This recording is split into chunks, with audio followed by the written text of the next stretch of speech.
Receptor's design is friendly to all different types of possible users and applications. I'm sure some of us will enjoy operating Receptor from the front panel since it has some really cool knobs and buttons on there. What's really pretty extraordinary is that just about every Receptor function can be accessed from its front panel without using a computer monitor. I'll let Igor, Receptor's product designer, introduce you to Receptor's front panel. Take it away. Hi, I'm Igor, product designer from Muse Research, and this is an introduction to Receptor's front panel. When you look at Receptor's panel, you'll see two rows of buttons. The top row is essentially a single mixer channel that's arranged horizontally, hence the word single. The first button in the mixer channel is the source button, which you use to assign a sound source to the channel. A sound source can be an external audio input or it can be any internal VSTi instrument. In this case, we're using RefX's Claw synthesizer.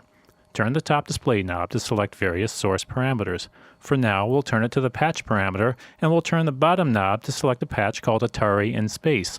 You'll see the patch name is flashing, indicating that you must push the bottom display knob to load the patch. The sound source can then be processed through three insert effects, labeled FXA, B, and C.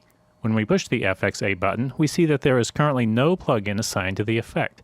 Since we're already on the plugin selection screen, we can turn the lower display knob to select an effect, in this case Ohm Force's Fromage filter.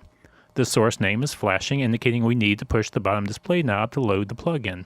Then we can turn the top display knob to select the patch parameter, and turn the bottom display knob to select the patch. To load the patch, simply press the bottom knob. We'll do the same thing with FXB. We'll assign it a digital delay plugin called Cal Delay, select a patch, then push the knob to load it. We'll leave FXC unused for now.